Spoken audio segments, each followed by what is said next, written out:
Ikapitong Kabanata. Huwag kayong humatol, nang kayo'y di hatulan ng Diyos, sapagkat hahatulan kayo ayon sa paghatol ninyo sa iba. Susukatin kayo ayon sa panukat ninyo sa iba. Bakit mo nakikita ang puwing sa mata ng iyong kapatid, ngunit hindi mo pansin ang trosong nasa iyong mata? Paano mong masasabi sa iyong kapatid, halika't aalisin ko ang puwing mo, gayong troso ang nasa mata mo? Mapagkunwari, alisin mo muna ang trosong nasa iyong mata, at sa gayon, makakakita kang mabuti at maaalis mo ang puwing ng iyong kapatid.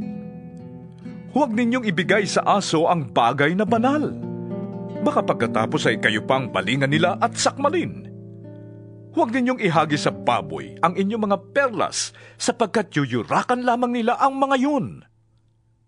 Humingi kayo, at kayo'y bibigyan. Humanap kayo, at inyong matatagpuan. Kumatok kayo, at kayo'y pagbubuksan. Sapagkat tatanggap ang bawat humihingi. Makakakita ang bawat naghahanap, at pagbubuksan ang bawat kumakatok. Bibigyan ba ninyo ng bato ang inyong anak kapag siya'y humihingi ng tinapay? Bibigyan ba ninyo siya ng ahas kapag siya'y humihingi ng isda? Kung kayong masasama ay marunong magbigay ng mabubuting bagay sa inyong mga anak, gaano pa kaya ang inyong amang nasa langit? Bibigyan niya ng mabubuting bagay ang bawat humihingi sa kanya.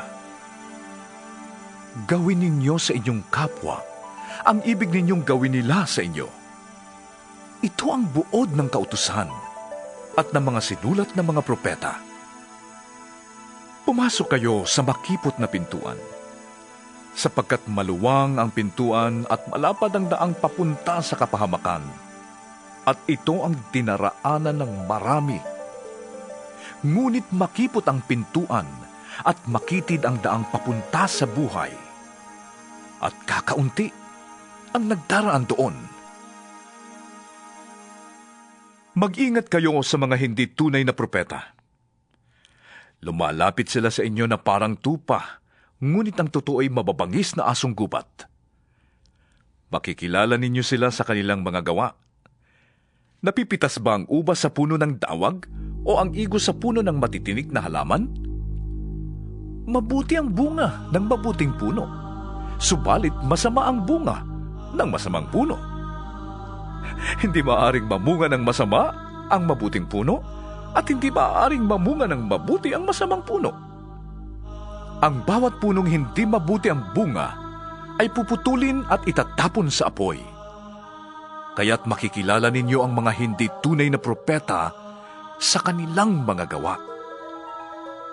Hindi lahat ng tumatawag sa akin, Panginoon, Panginoon, ay papasok sa kaharian ng langit, kundi ang sumusunod lamang sa kalooban ng aking amang nasa langit. Sa araw ng paghuhukom, marami ang magsasabi sa akin, Panginoon, hindi po ba kami ay nagpahayag ng mensahe mula sa Diyos? Nagpalayas ng mga demonyo at gumawa ng mga himala sa iyong pangalan? Ngunit sasabihin ko sa kanila, hindi ko kayo nakikilala. Lumayo kayo sa akin, mga mahilig gumawa ng masama. Kaya't ang bawat nakikinig at nagsasagawa ng mga aral kong ito ay may tutulad sa isang taong matalino na nagtayo ng kanyang bahay na ang pundasyon ay bato. Umulan ng malakas, bumaha, at binayo ng malakas na hangin ang bahay na yon. Ngunit hindi naggiba sapagkat nakatayo sa bato. Ang bawat nakikinig ng aking salita, ngunit hindi naman nagsasagawa ng mga aral na ito, ay may tutulad naman sa isang taong hangal na nagtayo ng kanyang bahay sa buhanginan. Umulan ng malakas, bumaha at binayo ng malakas na hangin ang bahay. Bumagsak ang bahay at lubusang nawasak.